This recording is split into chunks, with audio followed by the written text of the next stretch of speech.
All right, Pet. Pet, Hey, where are you from? Levittown, New York, Long Island. And tell me about how you grew up. You had mom and dad? My dad died when I was 6 years old from pancreatic cancer. I'm sorry. He was a brilliant guy.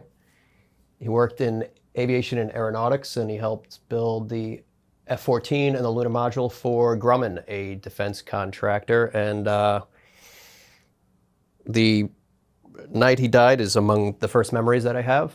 I remember the front door like pushing open. I was in the living room, and a bunch of paramedics flooded the living room. And I remember I was like this tall, so I just remember their knees, a bunch of paramedics' knees, and then the next thing I remember a triangular foam pillow for some reason.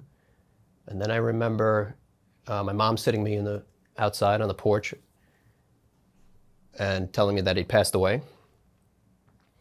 And then it's like a year is gone from my memory. It's like a flashbang, a whiteout. I was snowblind, nothing for a year. And then my memories come back at around 7, and those memories are filled with OCD, and I've had OCD since then for the rest of my life. So I started with like basic compulsions, like I would check the light switches and check the stove and check locks and stuff like that. And I should explain what OCD is for people who don't know. So everyone has intrusive thoughts and obsessions, I believe. So for the OCD sufferer, these thoughts get very sticky and they cause us great distress, unlike the non-sufferer. And to get rid of those thoughts, we do compulsions. We resort to compulsions. A compulsion could be anything. It could be touching or tapping or thinking through certain problems or whatever. The compulsion doesn't matter. But we use the compulsion to eliminate the anxiety. And that creates a feedback loop in which we are kind of reinforcing that the obsession is something that is to be feared. And on top of that, we have a dysfunction in the brain where checking is not satisfying to us. So, or like for a non-sufferer, they might see a light switch and turn it off, and they register in their brain. I don't know what it's like because I have OCD. Wish I knew, but they'll check the light switch and they'll know that it's off. For us, visually, we're seeing that the light switch is off, but it doesn't register. We don't get that. There's no satisfying click in our brains. We're seeing it, but it doesn't register. So you combine those two things, reinforcing obsessions through compulsions that there's something to be feared, and the inability to have satisfaction when you're checking. So early on, I didn't know what OCD was, but I resorted to these kind of tricks that helped me when I was a kid. Don't do this if you have OCD. They will not help you. But when I was 8 years old, I took everything that I could get. So my tricks early on were canceling two compulsions out against each other.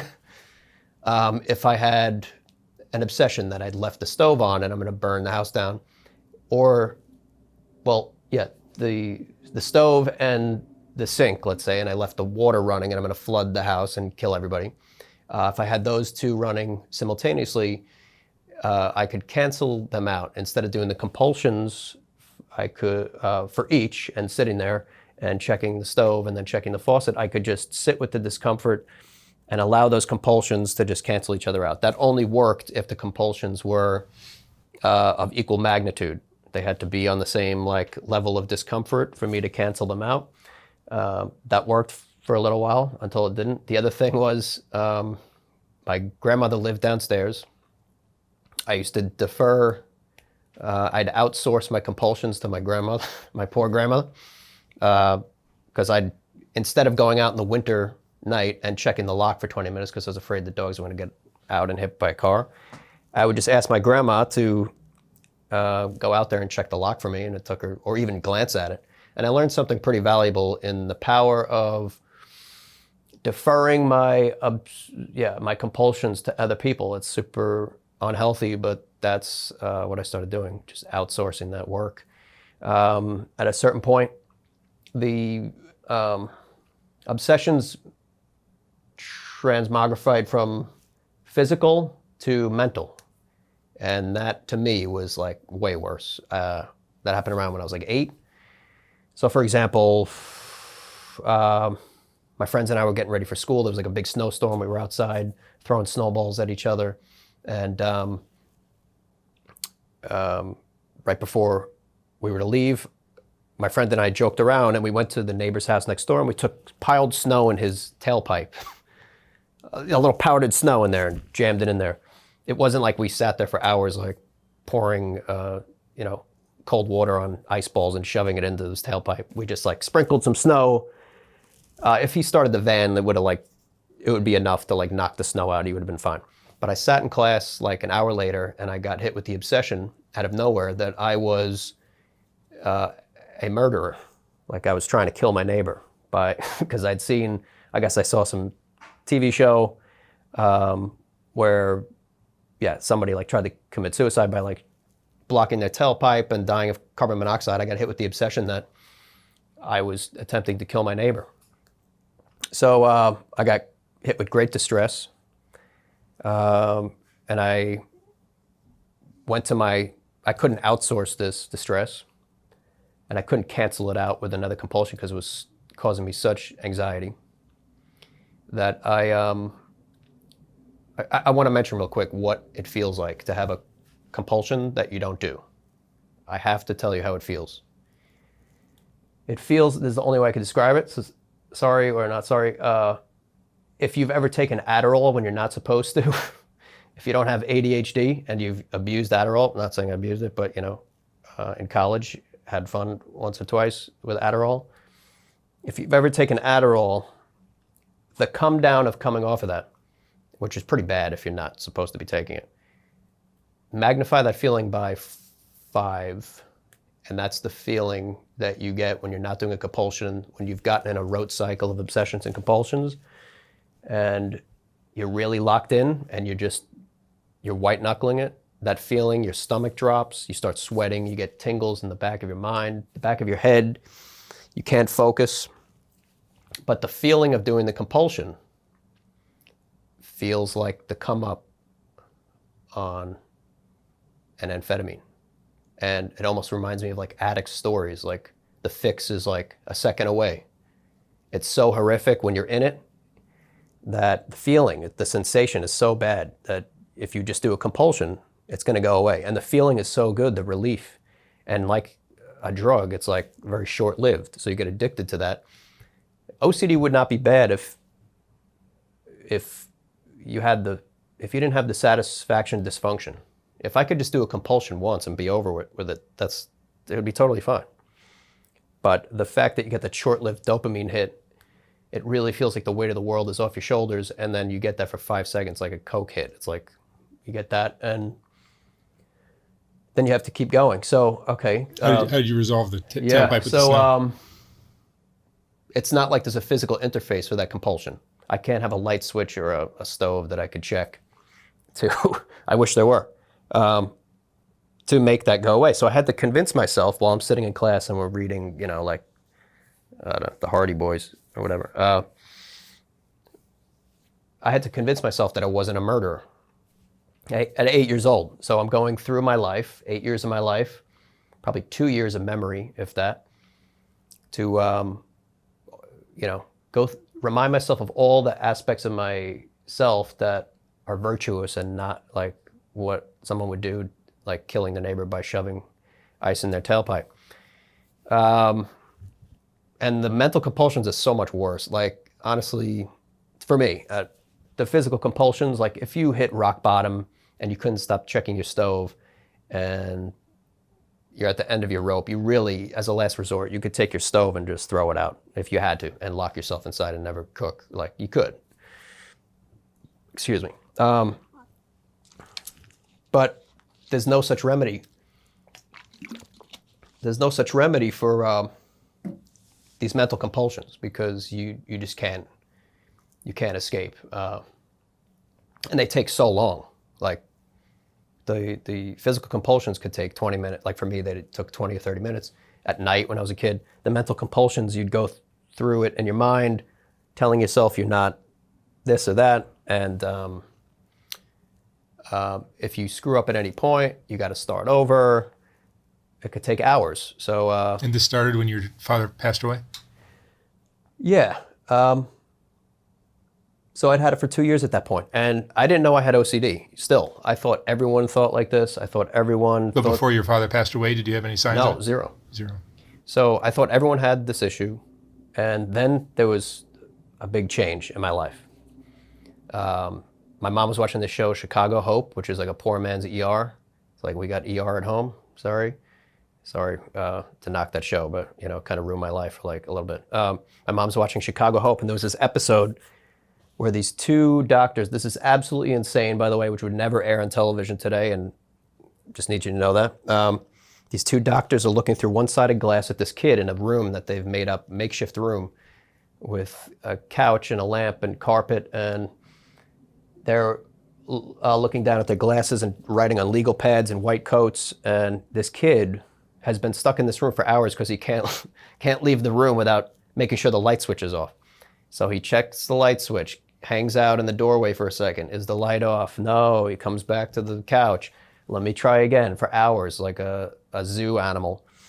And one of the doctors says to another, he's like, "What are we going to do, doc? This is really bad. This kid's a mess." And the other doctor's like, "Yeah, we've tried everything. Yeah, I think we're going to have to resort to psychosurgery. We're going to do brain surgery on this kid.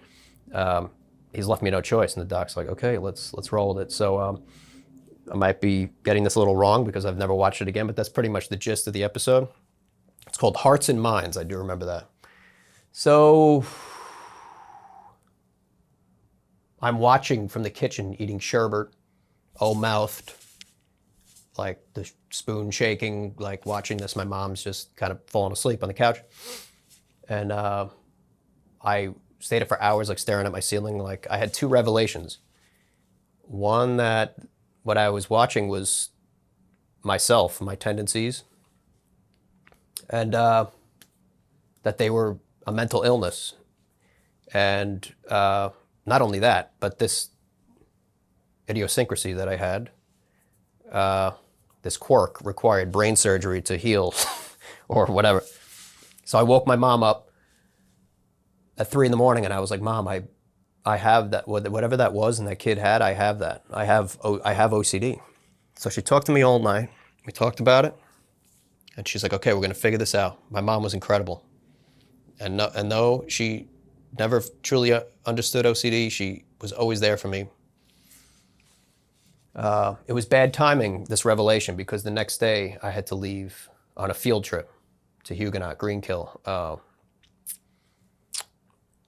was going to be away for 5 days, which is the longest I've ever been away from my mom at that point. And now I know I might need brain surgery and have OCD. So while kids are playing like Duck, Duck, Goose and freeze tag, I was like catatonic by a river and blue and gaunt like E.T. And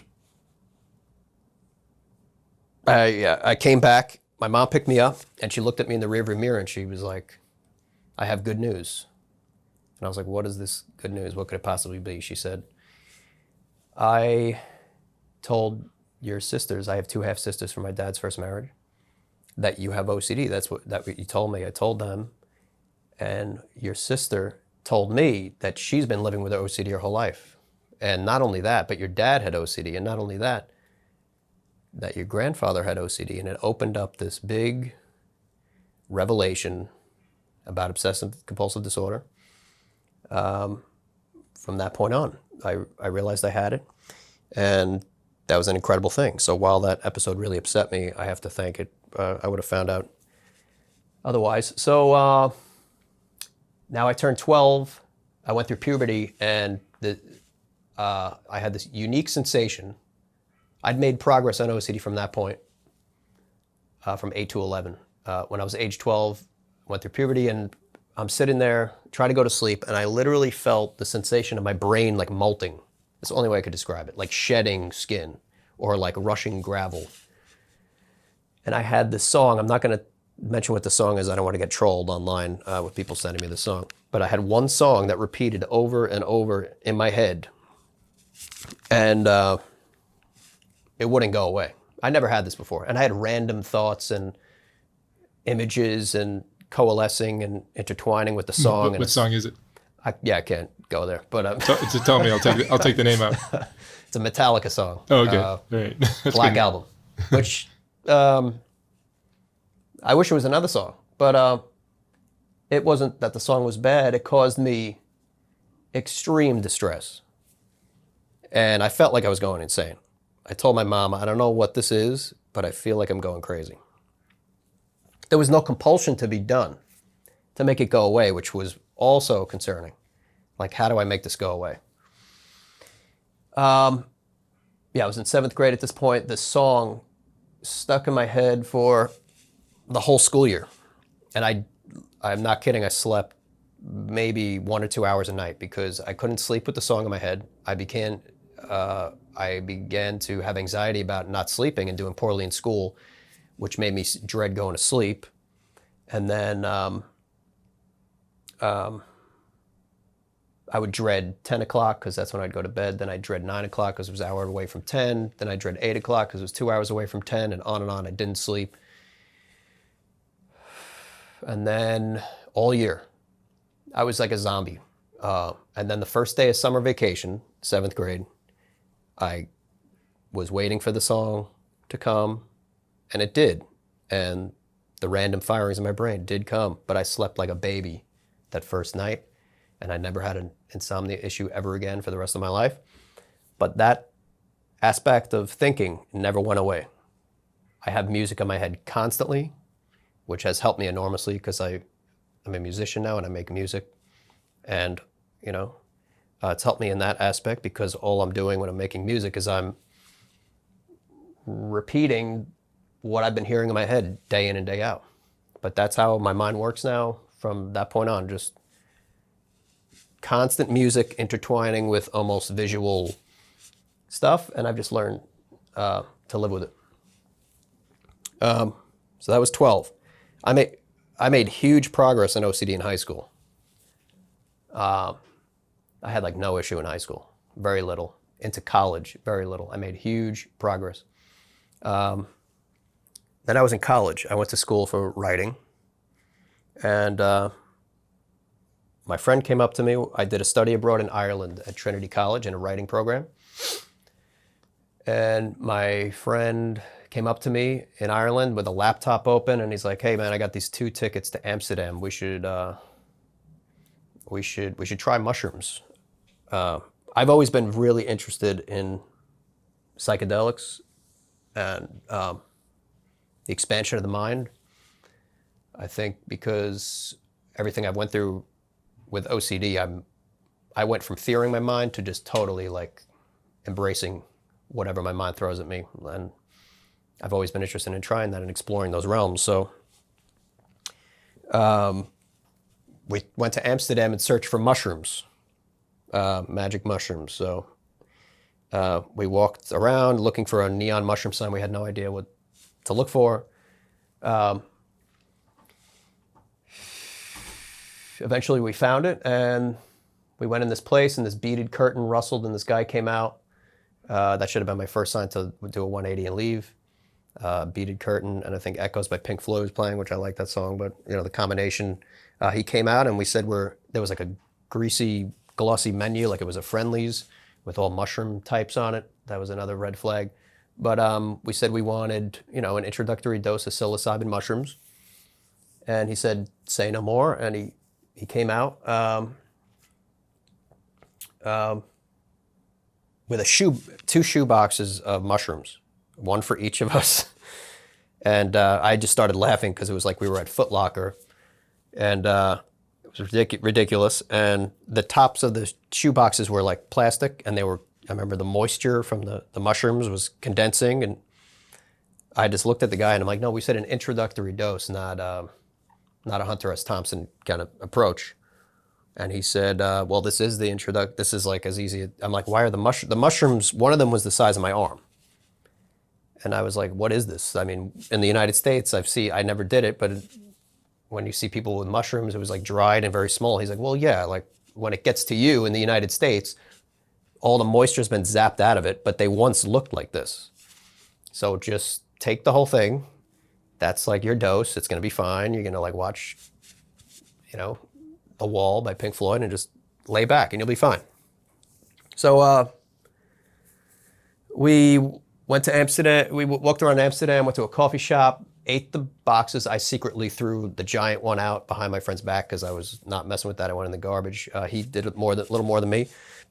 And we felt fine. And then we went to a weed cafe and smoked a little bit. And I remember it was the red light district in Amsterdam, and I was looking out this alleyway. And I was like laughing and everything was great. And then the alleyway started to stretch like to an infinite point on the horizon. Kind of like the trench in Star Wars Episode 4, like the Death Star, the finale, like the trench, it just kept going. And I started to get very uncomfortable. So I elbowed my friend and I said, I'm having a really hard time here and I want to get out of here. I'm very uncomfortable. And he said, no, it's fine. Just hang out. And then I felt fine. And then he elbowed me 30 seconds later. He's like, let's get the fuck out of here. Let's go. So he freaked out. We went outside.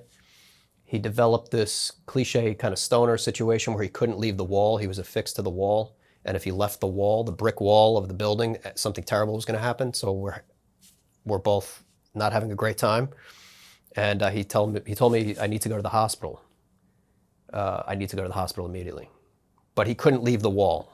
So he's stuck on the wall, but needs to go to the hospital. And I was trying to negotiate with him. There was a hotel across the street. And I said, we can just get to the hotel, we'll regroup and watch Bob Ross, whatever needs to happen, and you'll be fine. We don't need to go. He's like, I have to go now. And he had developed this, what was disturbing about this, he's a very calm guy normally, but he developed this almost on the border of a nervous breakdown, adjusting his watch. Like I swear I saw like camp smoke coming out of the watch as he's grinding this into his wrist, stuck on the wall.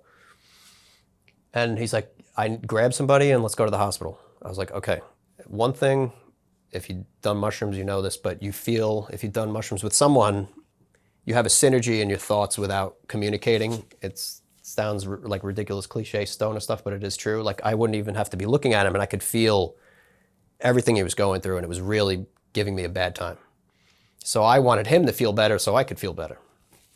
And these poor tourists were like walking and laughing with like a pistachio cookie or something, and I grabbed them and I was like, my friend, and I started to say that. I said he needs to go to the hospital, and then he bounced off the wall and he grabbed me and he's like, I feel better, everything's fine. Don't worry, it's gone, it went away. So I told him, I'm like, let's go to a hotel. It was in Leeds-Sapleen, Amsterdam. Rather than go to the one across the street and spend money, we had an existing hotel. Let's go to Leeds-Sapleen.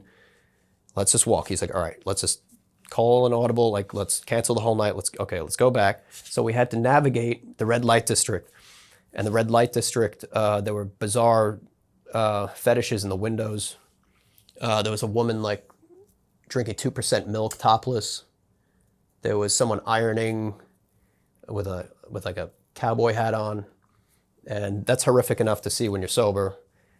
But on mushrooms, it could shatter you. So I kept saying to him, don't look in there. Don't look in the window. Just keep walking. I was guiding him, do not look. I would just have to look and just keep guiding him. Bicycles are whizzing past us. We felt like bugs without a shell, overstimulated. It's like we cut a hole out of a tent and saw the other side. But we couldn't benefit from what mushrooms had to give us because we were in the wrong place. So we got on the tram. The tram took us to a hotel in Leeds-Sapleen, and the tram's reverberations and shaking and rattling felt like the chains of a belfry, like orange-lit, fiery cataclysm of hell. We got off of that and off the tram, and we saw the hotel sign in fog on the horizon. And we hugged, and like I was on the verge of tears because we'd finally made it. And lastly, we got in front of the hotel, and this was not a hallucination from the mushrooms, but we saw a group of like 15 absolute unit, gigantic rugby guys who seemed to be having a mosh pit on the cobblestone, and they were like beating the shit out of each other, all drunk. And it wasn't it wasn't in my mind because he saw it. And I was just like, I can't believe this. The hotel is right there, but we have to get through this group of guys to get in there. And my friend is completely going, like, almost cutting his wrist off, his hand with the wrist compulsion. So as we walk to the hotel, these guys like come around us, all of them, like circle us. They knew we were American because of our baseball caps and how we carried ourselves maybe. And this gigantic leader of this group, he's like, George Bush was president then. He said some things about George Bush. What about George Bush? What do you think about George Bush? And giving us a hard time. And I knew these guys were going to at least jump us, but they seemed like the type who would probably stab us. I just got that vibe impression. And they're circling in and really getting close to my friend, and he's going catatonic. And I thought really quick about what I was going to do. This came to me. I said, guys, as they're closing in, I said, guys, and I motioned to the hotel. I'm like, you might hate George Bush, but Americans are known for being very generous. So listen to this. I don't know where you guys are from. Seems like you've been partying all night, but if you meet us in the hotel bar in 10 minutes, just give us 10 minutes. We're going to go upstairs and get changed in a nice shirt. We'll go to the hotel bar. I'm going to buy drinks for everybody here, and we're going to have a great time.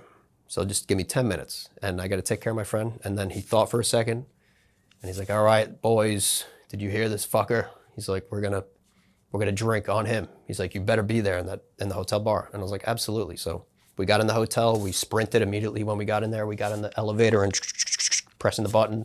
The doors shut. We went up, got inside, and watched Bob Ross for hours and peeked out the curtain to see them still out there baffled and smoking and looking up at the windows, but they never found us. And that was my mushroom story. And for anyone else, and as it should be for me, that should reside as a funny memory in college that is like a funny trip report on Arrowwood and nothing more, that we could look back at when we're 65 and just laugh and be like, that was crazy and funny. And unfortunately, I'm still in Ireland doing this writing program. I went back to where I lived with my friend, and I tried to go to sleep. By this point, I had no OCD, by the way. It had been dormant for years. I had made huge progress on it. I even forgot I had OCD at that point. I sat down, and I felt that feeling in my brain molting again, of rattling, of a sensation of rushing gravel is the only way I could describe it. My brain rushing gravel, like an avalanche or something like that. And I kind of knew what was coming, and I just said, I can't believe this. I started getting sweaty, and my brain was tingling in the back, and I felt panicky. And I knew this had always occasioned an OCD. OCD goes in cycles. What you're obsessed with and the compulsions you do to that occasion, it always occasion the things you care about most in life. But they're always preceded by this physical sensation of the tingling and the sweating and the brain avalanche, for me anyway. And this was the mother of all of them about to hit me. And it had been years, so I was very disturbed by the sensation. And I got out and I just tried to hang out and watch TV with the guys, and I went back and I was like, this is even worse. I couldn't sleep. The next day it got worse. The next day it got worse. And then on like day 3, I just had a physical sensation now, and I just chalked it up to like I'm hungover from the mushrooms or something like that. On day 3, just like when I was a kid, and I got the intrusive thought that I was trying to kill my neighbor with the snowball. I got the intrusive thought that what if you really fucked your brain up with this mushroom stuff and you're irreversibly damaged? What if that had just happened? What if you're like one of these statistics where you did mushrooms and you've broken your brain? And that was instantly horrifying. And I instantly, even though it had been years, I returned to my compulsions. Okay, how can I convince myself that my brain isn't broken? Okay, I can compare how I feel now with how I felt 4 days ago. Well, I feel weird, so that doesn't help. I still felt totally out of it and really kind of still trippy, so that doesn't help. And then I started comparing, like, I was like, okay, what's the best way to compare before and after? Not the quality of my thoughts per se, but maybe the visual acuity of what I'm looking at. And that became my compulsion from that point on. I would compare before and after mushrooms by using the litmus test of the visual fidelity of what I was looking at. So my eyesight became linked to whether I had brain damage or not, which is totally batshit crazy, but OCD is not bound by logic. So I couldn't shake this obsession. I could not shake it. And it dug into, like I said, OCD attacks the things you care about the most. It dug into my love of life, my connection to life. I've always felt this connection related to my eyesight somehow, the visual acuity of my surroundings. I felt alive when the fidelity of what I was looking at, like fields at night or nostalgic memories or whatever, had a visual clarity. That's how I felt connection to life. And now that was at risk. And something really bizarre happened here, because for the first time, the more I worried about this and did the compulsions and got worked up about it, the worse my eyesight got. Because I was focusing so much on my eyesight, that my eyesight got worse. If you try to, like, if you thought about the visual acuity of your eyesight for the next 10 minutes, you're going to notice how bad it is. So I'm trying to, like, judge the visual acuity of my eyesight and really put preference on it, and I'm noticing how bad it is, and then that would fuel my obsessions and compulsions, and it just avalanched into this terrible, it would eventually get to like a derealization. I had never experienced that. I think that's what was going on, a depersonalization or derealization, because it got so out of control with the anxiety and my checking that I was like non-functional. Like, I had never been that bad before, where I got back from Ireland and I couldn't work. I couldn't do anything. I was right out of college. I couldn't function. I could barely work. My mom was so incredible and supportive. I told her everything about this. As always, she was absolutely amazing in helping me, as was my grandmother. And she would just let me talk to her about it. And that helped me an enormous amount. Now I have like $300 in my name at this point. I'm just out of college. I booked, it was so bad I could barely work, so I booked a call with a psychiatrist, an OCD specialist in New York City. And he sucked. He really was terrible. It was $250, by the way. He really was just not telling me. He was trying to give me reassurance, which in the OCD world, you don't want reassurance. You don't want anyone to tell you, you're fine, you didn't damage your brain, the statistics of that are so little, you're just getting work. You don't want anyone to tell you that, as we'll get to in a second. He just made me a lot worse. So I have $50 in my name now, and I went to the Borders Books near Penn Station in New York City, and I just went to the self-help area, and I went to the area where the OCD books are, and I picked a book out at random. I just grabbed one, and I'm like, I can't afford an OCD specialist. I'm going to read this book. This book helped me immensely, and over 6 months, I did all the exercises. It's still in print. I think it's called Overcoming Obsessive Compulsive Disorder. Dr. Grayson is the author's name. And I learned for the first time, about something called ERP, Exposure Response Prevention, which was a revelation for me. And instead of making myself feel better, as I'd always tried to do by doing compulsions and telling myself, you didn't do anything to yourself, you're fine, everybody does this in college, you just had some fun, you're freaking out for no reason. Instead of going that route, Dr. Grayson suggested doing ERP exercises to maximize my discomfort. So instead of trying to get certainty, which OCD's trying to get certainty all the time. I wanted to maximize my uncertainty, maximize my discomfort that these thoughts were giving me, and sit with the discomfort as long as I could white knuckle it, and do this over and over. There's a lot more to Dr. Grayson's book, but that was the tenet that really drove it home for me. So I'd do these exercises. I'd maximize uncertainty. You're not trying to tell yourself that you damaged your brain, because that's an aspect of certainty. You're trying to say, I don't know. You say, I don't know to everything. I don't know if I screwed myself up. I don't know if this is irreversible. And that caused such discomfort in me, I could barely tolerate it. I needed certainty. So I said, I don't know to everything that made me uncomfortable. And he had a rating system in the book.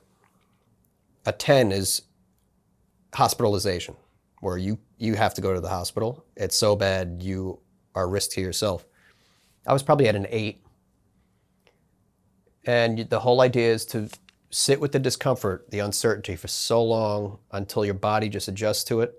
And you go from an 8 to a 7 to a 6, eventually to a 0. This took 6 months of like daily work with Dr. Grayson's book.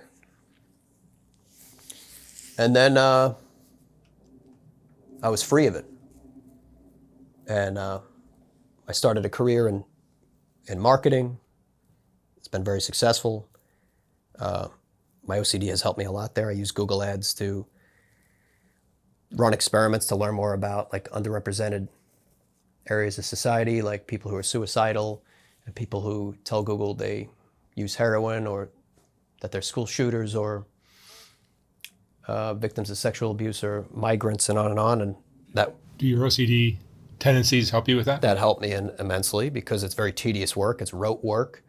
It's very data oriented. It probably helped your dad too, and what he did. It helped my dad enormously, because he was in aeronautics and aviation. I've seen, back then there were no computers at Grumman, and they had to draw everything out, all the aspects of the plane. And I found some notes of his in the attic. He would draw, like, even if he was writing a letter to somebody, it was a mechanical pencil and graph paper, and so meticulous. And he would write, like, draw these arcane symbols on papers, which is a compulsion. There were arcane symbols on sheetrock, on gates, within drywall, within the walls. He had these tendencies. So, lastly, I made huge progress on OCD. It helped me immensely in my career and immensely in my own music.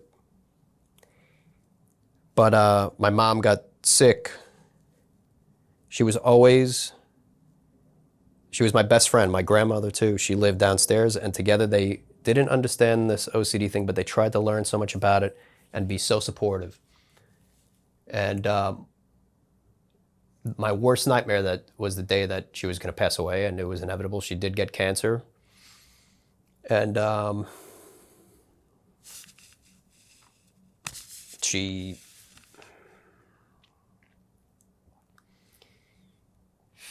I grieved her like before she died, because the cancer just started eating away at her personality, and she was like a different person for the last 2.5 months of her life.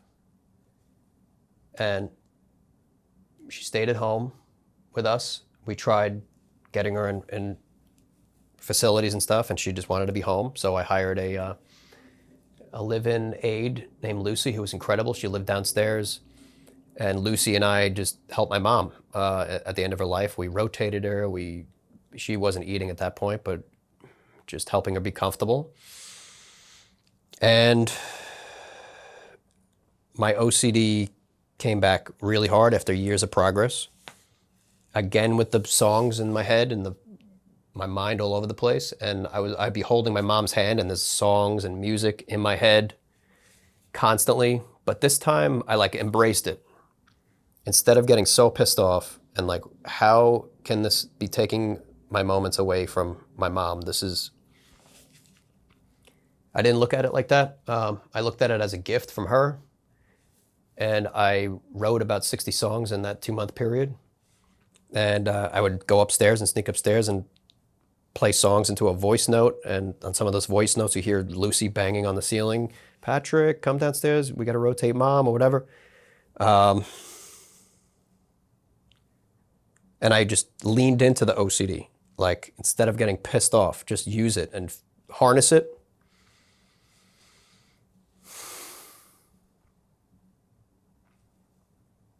And I slept on the couch. My mom was on a bed in the living room. I had a sudden feeling one night that she was going to pass away. I woke up and I watched her pass away. And the day she died, the music just stopped in my head. And my thoughts got clear. And I didn't want to dishonor her by having the song sit there on my phone. So I talked to this producer named Kenny Siegel at the studio in Catskill called Old Soul. I told him the whole situation. I've been writing all these songs. He said, come up here and we'll record them. So he narrowed the 60 songs down to 12. He built a band around me. We recorded the album. It was an incredible experience. One of the best experiences of my life. I'd be playing with these guys and complete strangers, and I would just I'd weep in front of them. I didn't care. Like, all my emotions were raw on my sleeve. I was the most tired I've ever been in my life. I would feel sick. Like, at the end of the day, from singing and playing, I'd feel so sick. And I just kept going. And that was my way of honoring my mom.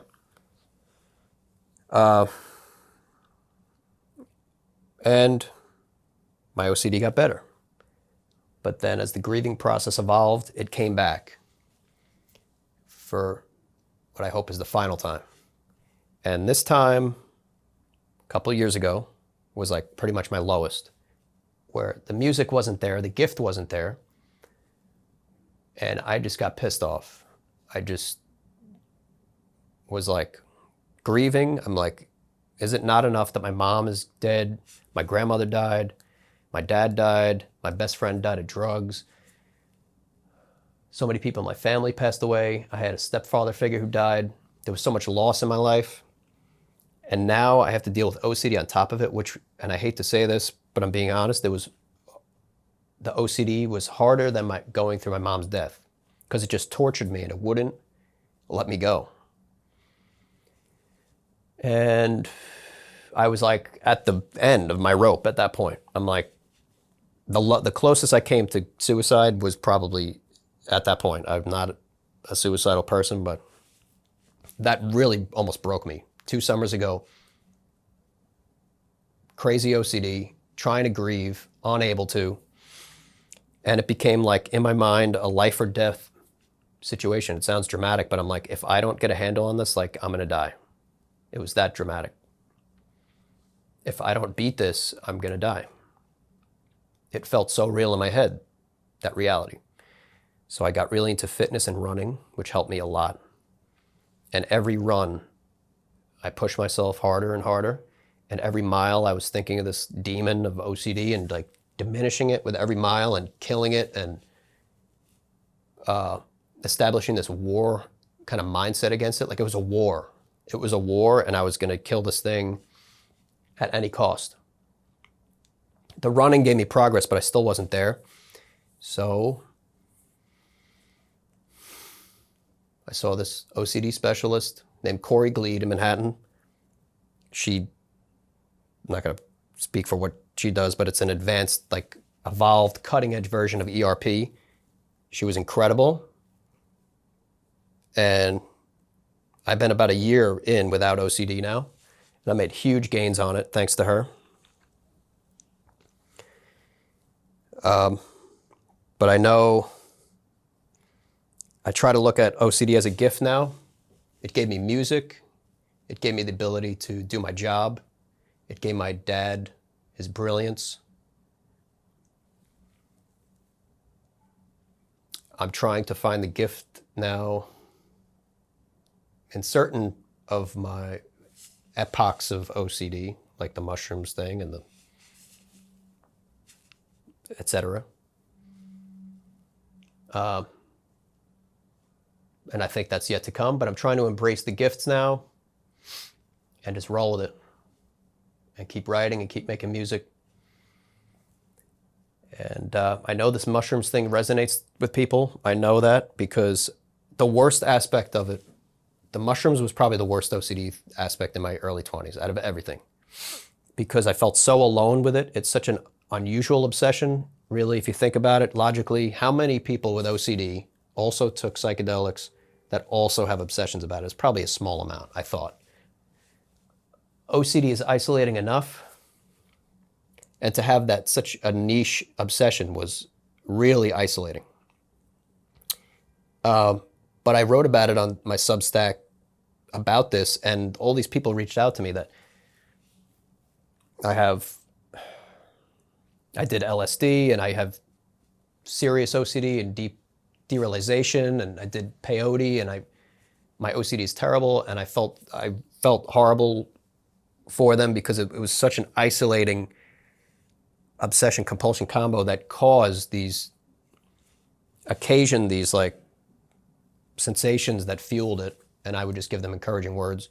Just know that if you have this, you're not alone. And OCD is cyclic. I hear that from everybody I've talked to with OCD. Like, it's a cyclic thing. It goes dormant for months or years at a time. Mine always has come and gone. So as terrible as it is right now, you're gonna get to the other side of the cycle. But just hang in there. All right. Patrick, thank you so much for sharing your story. You got it. Good luck with it. Thanks. Thank you, man. Even though Soft White Underbelly consists of a lot of videos, it's really still a photography project to me. And if you appreciate the photography, sometimes it's difficult to enjoy it when it's scrolling down the screen, which is the only option I had in this horizontal format on YouTube. So last year we came out with the first Soft White Underbelly book, which is a collection of the best portraits from the thousands of interviews I've done. Each portrait in this book is accompanied by an interesting quote from the person's interview. Oh my God. There's more. Wow. These aren't as bad as I thought. I look like a witch.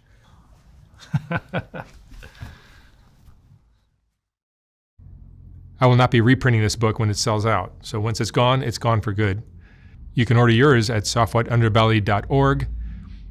$125, $150 for a signed copy. And thank you for watching.